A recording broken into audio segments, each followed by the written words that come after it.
Hello，各位早晨，各位嘉賓、各位評判、各位老師同學，大家早晨，俾啲聲音我哋好唔好呢？係啊，喺一個咁靚嘅背景底下呢，我哋就即將舉行我哋第一場分享會啦。再一次歡迎大家，除咗現場之外呢，唔好忘記我哋今日呢係全程直播嘅，所以我都同網上嘅朋友大家 say 個 hello 先。歡迎大家嚟到咧 M+ Grand Stair 參加咧由 Preface 主辦 Debate for Tomorrow 全港學界 AI 辯論邀請賽。今日咧係總決賽啊！我係大家嘅司儀 Grace， 大家好。其實咧，我哋比賽直到今日為止已經係2個幾月啦。一直以嚟咧，大家頭先有冇細心留意我哋剪輯咗14場比賽嘅片段呢？好多同學仔都會問同一個問題嘅喎，大家有冇留意到佢哋成日都會問，究竟 AI 係你嘅對手定你對手呢？其實我哋希望藉住呢個比賽，唔單止淨係我哋同學仔，係希望我哋在座每一個，我哋大人，我哋香港人，我哋一齊諗下，咦 AI 已經發生喺我哋生活每一個角落，亦都咧大家有留意我哋喺出邊嘅展板，有好多嘅議題，咁究竟 AI 係真係可以幫到我哋，但係同時間咧亦都挑戰緊我哋嘅喎。亦都咧係甚至咧係挑戰緊我哋對人嘅價值添喎。咁藉住呢個 Debate for Tomorrow， 今日咧我自己都好唔捨得啊。其實我把聲咧都唔係咁嘅，所以大家幻想得到14場比賽，我哋嘅同學仔係幾努力走到今日係最後一場賽事啦。咁希望咧，我哋最想帶俾今日各位嘅觀眾、各位大朋友、小朋友一個嘅問題，我哋 AI 發生咗啦。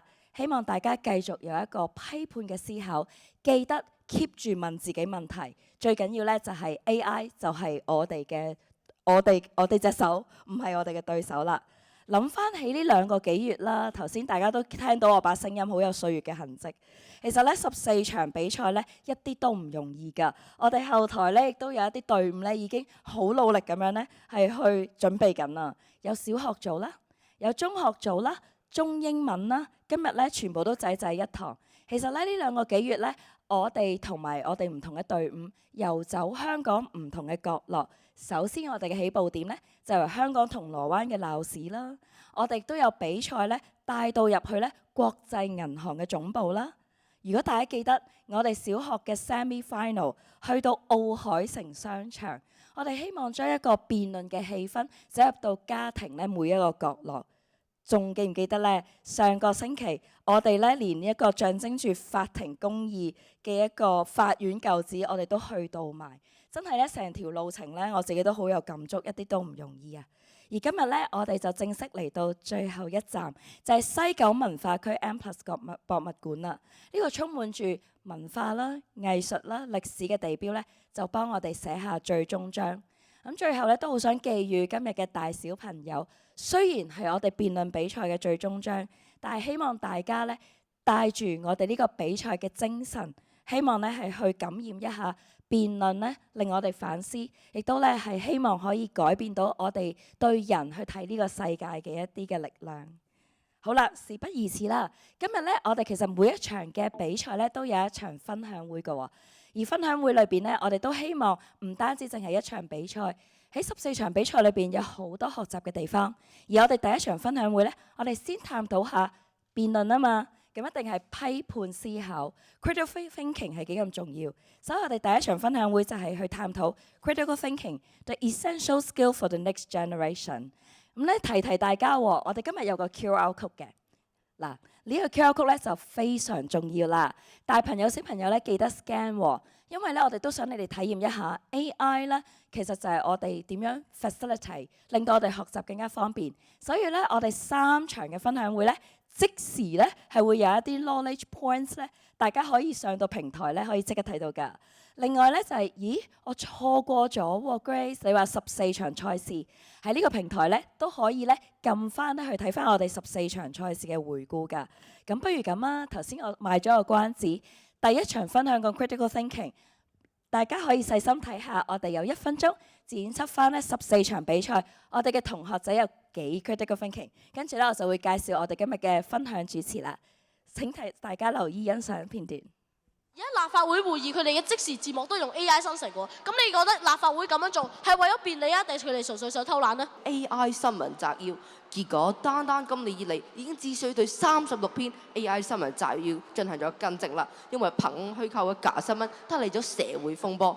你答我，負責嘅記者係唔係懶啊？呢一種嘅懶惰係唔係會傷害咗社會大眾嘅知情權啊？所以其實今日嘅最大問題就係病人喺急症室連資訊嘅輸入啊，都未必準確，又尋求效率，病症都解決唔到，講乜嘢舒緩醫療壓力啊？我哋會相信人嘅判斷同專業，但人工智能冇是非觀念，反映嘅只係以往數據嘅影子。佢可以計算概率，但冇辦法理解良知；可以歸納數據，但唔會知道證人背後嘅掙扎。正如而家 AI 幾十秒就可以幫我哋整理文件重點，唔通用咗呢個功能就代表我懶得睇？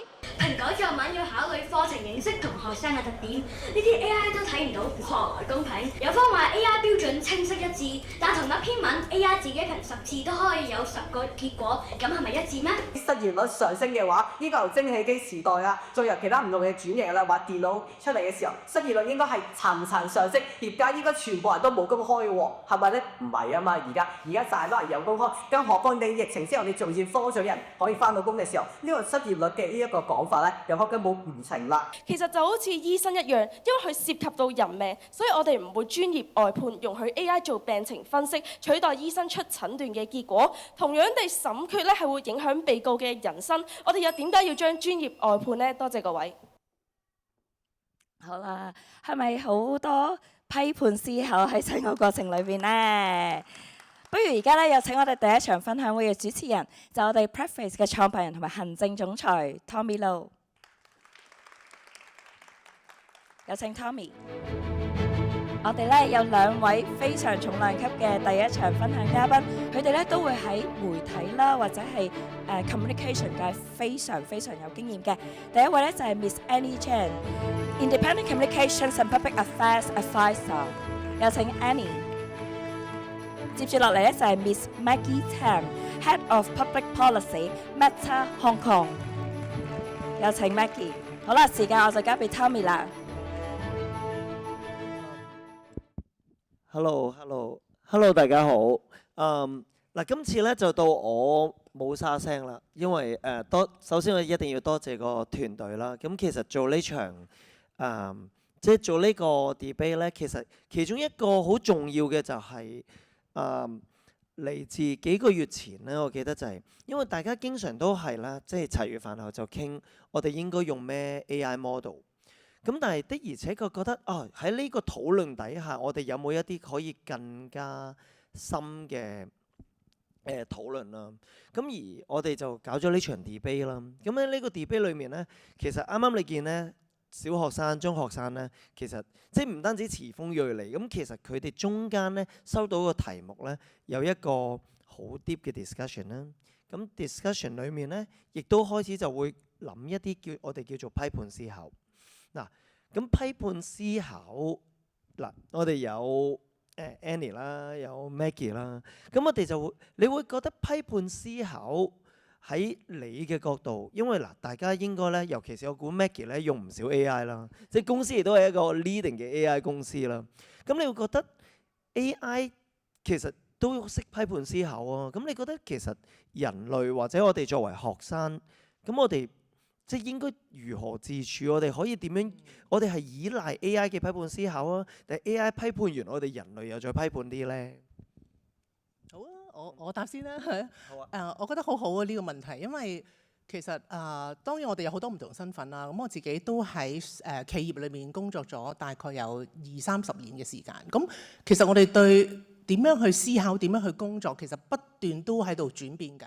咁但係我最近當然 AI 嘅出現亦都令到我有好多嘅一啲反思又好，或者一啲更深層次嘅一啲考量又好。我自己覺得其實嗰個批判思考就係要通過不斷去問問題，而呢個不斷問問題咧係我哋需要學習佢成為一個習慣。我舉個例子，可能同學收到一個作文嘅題目，咁佢揾 AI 幫手，咁做咗出嚟之後，同學需要去不斷咁問其實呢啲資料係咪正確呢？我唔咁做，我可以點做呢？其實係通過一個不斷去提問，去不斷去思考而建立一個習慣。咁呢一個我自己覺得係一個非常非常重要嘅能力，無論係喺同學又好、家長、學校又好。咁呢個係我最近嘅一啲少少嘅學習同埋一啲體會咯。係啊。我都非常之同意阿 Annie 所講，因為我覺得而家嘅世代可能AI 可以幫到我哋去做到好多嘢。咁我哋問 AI 個問題啊，咁佢會答到我哋好多嘢，甚至係好多唔係 yes or no 嘅問題，係好多分析嘅嘢，佢哋都可以做到。咁但係正正就係咁樣，我哋就更加需要有一個嘅批判性思考。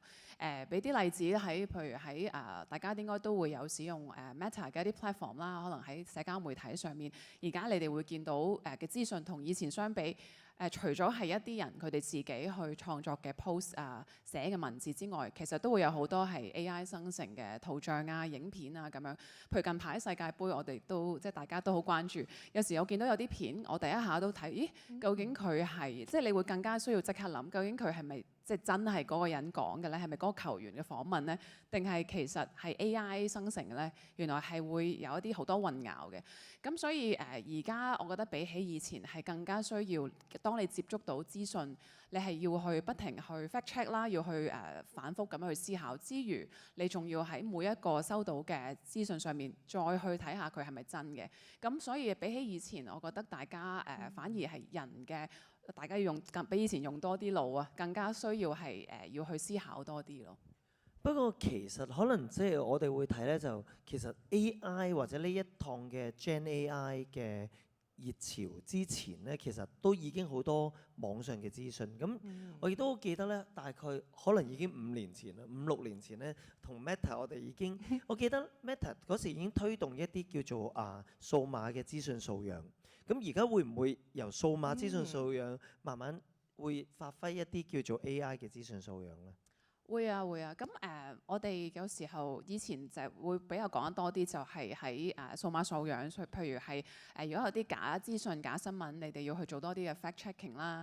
咁或者係有時候可能遇到一啲嘅攻擊性嘅評論啊，你要點樣去喺網上面有個素養去面對啦。咁其實而家去到 AI 嗰個複雜性係會再多咗。咁所以我哋都會係即係無論係我自己個人啦，同埋公司啦，同埋我諗成個界別啊，成個 industry， 其實大家都係諗緊點樣去培育自己同埋下一代嘅 AI 素養、數碼素養，因為呢樣嘢我諗比起以前係更加重要，因為以前可能啲嘢你都唔會覺得哇咁大機會係唔係真嘅，咁但係而家係更加多，你可能睇落係真係完全睇唔出佢係AI 生成，咁但係亦都係調翻轉，我哋都睇到佢嘅好處就係其實大家嘅創意力係會更加可以用到 AI 幫你去發揮。咁點樣係要我哋成日都話個工具其實係好neutral 嘅，好唔好話一定係好同唔好，係睇你點樣去使用。咁所以就係人使用嗰個工具嘅素養就嚟得非常之重要。咁所以我哋即係除咗我哋公司，其實我諗所有人包括家長啊，所有嘅老師啊、家長啊、學校，大家都要一齊去培育自己同埋下一代嘅數碼素養同埋 AI 素養。嗱咁Maggie 嘅工作咧就當然就推動素養之餘，咁其實佢公司都做緊一啲好犀利嘅 AI model 啦。咁 Annie 如果即係唔用專業嘅身份作為家庭或者作為一個家長，咁你又點睇呢？我自己本身都係個媽媽啦，咁所以我其實覺得小朋友或者身邊嘅人去問問題，我哋首先唔好覺得佢係一個批評。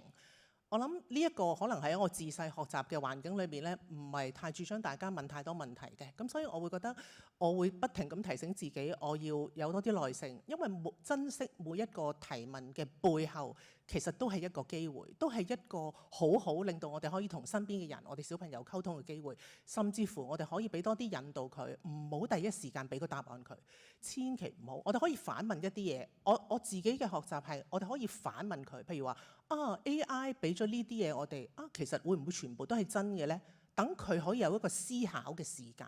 咁我覺得通過咁樣嘅一個做法呢，其實亦都可以幫助到我哋同仔女或者身邊嘅人建立一個更好嘅關係。其實小朋友未必會記得解答嗰條問題嘅答案，但係佢會記得爸爸媽媽通過啲乜嘢嘅方式，哇！我哋睇咗10本書，揾到呢個答案，咦？我哋又去睇下係真係假呢？係咪應該咁樣 fine tune 呢？我覺得呢一個佢會記得，我覺得呢個係一個好珍貴喺佢嘅一個記憶裏面嘅一個寶藏咯嚇。其實咧冇同 Annie 夾過，咁啊你啱啱講過程好緊要啦。其實點解要做一個 debate 咧？原來一個 debate 嘅比賽咧，所有同學仔應該大概7日之前咧就會收到個題目，收到個題目咧呢個過程咧好重要啦。咁過程當然 debate 因為比賽，咁所以會有正方會有反方，你會代表咗自己嘅立場。咁由一個立場開始要做研究啦，然後開始要審題啦。咁我亦都知道咧 ，Maggie 同埋Annie 咧中間有做 judge 啦，有做 mentor 嘅過程。咁你可唔可以分享下你嗰場比賽係點㗎啦？咁你有冇一啲特別學生講咗嘅嘢，或者佢嘅思考方法個過程令你深刻咧？咁啊 ，Annie 先啦。好，我先啦。我嗰場我唔係好記得清楚嗰啲學校名稱啊。咁但係咧，我覺得好深刻嘅係其實同學仔水平好高。佢哋唔係淨係就嗰個題目去揾一啲資訊，佢哋有能力去連結好多唔同，譬如倫理、社會、教育、家庭，將所有嘢連繫埋一齊。我覺得呢個正正就係我哋今日頭先討論緊嘅一個批判性嘅思維需要具備。因為批判性思維啊，呢個底層嘅能力，其實佢亦都會幫助到我哋去一個解難嘅能力 problem solving， 甚至乎喺我哋生活裏面，我哋嘅溝通能力。所以我覺得呢3個都係一個非常重要嘅能力，而佢哋亦都係可以互相牽引住。咁我好記得就係喺我聽嗰場比賽當中咧，同學用咗一個而家上映緊嘅一套戲《Toy Story》，因為呢個《Toy Story》當中嗰個故事內容就係講同學或者小朋友花咗好多時間係有個 screen time， 即係玩好多數碼電子嘅玩具，就忘記咗一啲比較即係原始啲或者本來嘅一啲玩具啦。咁我覺得佢哋可以用一啲實際嘅案例去增加我哋個 resonation， 即係等我哋去嗰個共同感或者理解多少少。我覺得呢個係佢哋做得非常好嘅地方。Thank you。咁 Maggie 咧？喺我嗰場都係，佢哋用咗啲好我估唔到嘅例子啊！即係佢哋咁細個小學生，點解佢哋會識得用一啲咁嘅例子？究竟係佢哋自己識啊，定係其實佢哋係 AI 即係 search 嘅時候幫到佢哋去，即係好似好老積咁樣。咦？點解會講呢個？我唔 exactly 記得嗰個例子，但係佢哋有幾個例子咧，都係好得意嘅。咁我覺得同埋另一樣好難忘就係，都係好似 Annie 所講，係佢哋真係好高水平，即係比著我對住咁多人。有啲咁即時嘅，雖然佢哋我諗都係有辯論嘅訓練啦，平時咁，但係對住一啲咁新嘅 topic 啊，即係 AI 呢啲，其實我諗大部分人唔好話小朋友，大人其實都未必思考到即刻知道嗰個正反兩方嘅嗰個論點，其實真係睇下你點樣睇嘅啫，即係兩個唔同嘅角度。咁所以佢哋就我記得我嗰場係有一個佢哋因為一個字眼啦，即係講緊 AI 嘅係咪一個好嘅學習工具？令到就好似類似令到大家其實冇咗自己嘅思考。咁但係其實佢哋講緊係 AI 工具定係 AI 學習工具，其實已經好大分別。因為 AI 工具其實可能好似我哋唔同嘅 platform 嘅一啲真係 AI 嘅好似 ChatGPT 啊、Gemini 啊等等唔同嘅一啲工具，定係唔係係真係 AI 嘅一個teaching tool， 即係啲學習工具。咁其實如果係學習工具，就覺得可以係冇問題。咁我覺得佢哋識得用嗰個字眼去着重，然後去喺自己個論點上面度再加自己嘅一啲嘅諗法，我覺得係好聰明嘅做法。咁所以我覺得小學生有咁樣嘅水平係好犀利咯，真係。Thank you。咁其實咧啱啱提到咧 debate 咧，好多時候收到個題目。咁我哋就要界題啦。咁啱啱就原來 Maggie 講得好好 ，AI 工具同 AI 學習工具咧，可能係一場 debate 嘅勝負關鍵嚟喎。咁另外咧，我會見到咧喺debate 嘅過程咧，我都 observe 到由8強、4強慢慢勝出嘅隊伍咧，好多時候就係佢睇得有幾闊啦。咁原來講影響，咁你究竟講緊係經濟嘅影響啊、社會嘅影響啊、人民嘅影響啊？咁原來我哋睇得有幾闊、有幾深，點去界題？唔單止係辯論嘅技巧，其實咪即係我哋成日講嘅 prompt engineering 咯。即係我哋究竟點去 prompt， 點去同 AI 去連結，我哋點去同佢溝通，就好似我哋點去打一場 debate。咁只不過喺debate 嘅比賽，我哋有代表正方反方。咁但係我哋喺現實生活裏面，我哋點去用 AI？ 希望你用完正方嘅立場，又代下反方嘅立場。經歷咗啱啱呢個過程呢，咁應該呢，你就攞出嚟嗰個outcome 就可能一個正確使用 AI 嘅方法。嗱，咁我留翻咧最後一條問題咧俾大家嗱，因為咧佢哋一陣間咧都係評判嚟㗎。咁評判咧其實佢唔需要本身自己有好強嘅立場，因為佢嘅立場係唔影響佢唔影響佢點樣去評分，因為評分就睇大家啱啱一陣間嘅演繹啦。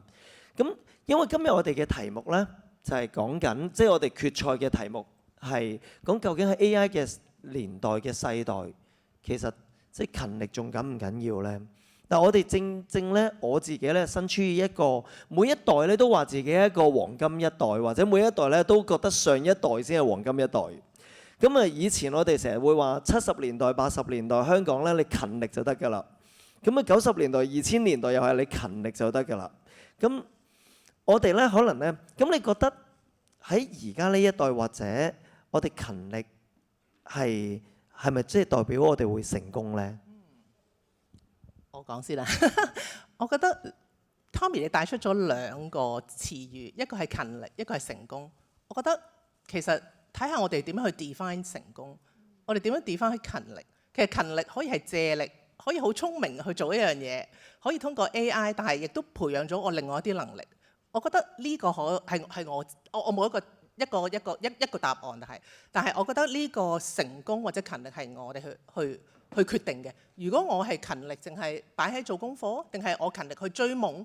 我覺得只要我哋每日都可以開心做自己中意做嘅嘢，揾到自己嗰個開心嘅泉源，我哋就可以去做嗰樣嘢，係啦。而呢個就係可能終極達到一個成功。而呢樣嘢係跨世代嘅。係，冇錯。我諗係勤力同以前嘅勤力比較，可能而家要揀一個啱嘅，或者即係比較聰明少少去揀一個啱嘅導向。好似頭先 Annie 所講，去勤力咯。即係可能以前係會比較冇咁多資訊啦個世界，咁大家又未有咁多工具嘅時候，咁就會可能人哋話俾你聽，老師同你講係咁樣，就一定係咁做。但係可能而家自己會睇得多啲嘢啦，小朋友咁亦都會多啲嘅討論。咁變咗嗰種勤力就未必真係咁衝去做同一樣嘢嗰種勤力，而係透過討論同埋知道唔同嘅嘢，點樣我覺得係更加需要勤力去了解唔同嘅嘢，因為太多資訊啦。以前其實嗰種勤力可能淨係勤力一樣嘢已經夠，但係而家係哇有咁多資訊，咁你又要分析邊樣嘢係啱，亦都係要去揀啱一樣嘢去勤力。咁所以我覺得而家我暫時覺得勤力都仲係好重要嘅。咁睇下陣間啲同學仔佢哋嘅論點，我都好期待佢哋會點樣去辯論。冇錯嘅，咁所以咧，我哋好多時候咧，至少都有兩方面嘅資訊咧。啱啱話有好多資訊，但係今日至少咧喺嚟緊呢個辯題裏面咧，我哋有正方嘅資訊，我哋有反方嘅資訊。咁正如我哋平時用 AI 咧，用完 Gemini 你可以用下 Meta AI。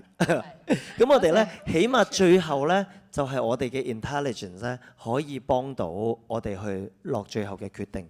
咁好多謝大家，咁亦都好多謝 Annie 同埋 Maggie 嘅分享啦。我哋希望咧就係令到我哋嚟到我哋唔係淨係單單睇一場比賽，我哋喺呢場比賽裏面，我哋試下咧去我經常都會覺得我每一個嘉賓好多時候之前嘅決賽啦，即係準決賽啦，都會覺得其實作為嘉賓都學好多嘢。咁我希望咧一陣間咧，我哋有一個學習嘅心。咁而一陣間我知道咧，大家會好留意嘅。如果唔記得咗一啲立論嘅 topic 唔緊要。咁因為咧，我哋見唔見到咧？我要多謝我哋側邊咧用住電腦嗰兩位朋友仔 Vincent 同埋 Sean 啦。咁其實佢係我哋嘅 teammate 咧。咁佢哋對住部電腦做緊啲咩咧？其實佢哋一路咧就 vibe code 咗個 platform 出嚟。咁上翻平時我哋個網頁 preface.ai/debate 咧，其實就有個 live 嘅key point 嘅一啲 reminder。咁當然啦，學生講嘢嘅時候咧，我哋聽咗佢哋講先。咁但係確保中場休息啦，我哋可以睇翻大家嘅立論，我哋嘅 key point 啱唔啱？同埋我哋點解最後我哋決賽嚟到 M+ 呢？因為我哋有空間，係一個討論，我哋希望一個討論嘅文化。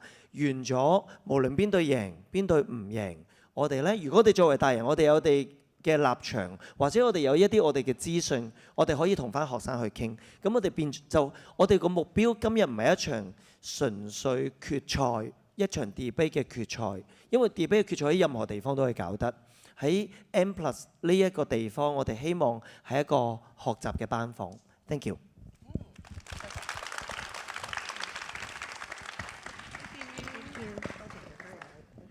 哇！我哋再一次俾熱烈嘅掌聲，我哋分享嘅嘉賓有冇袋錢入你袋呢？我就記得啦，跨世代嘅秘訣。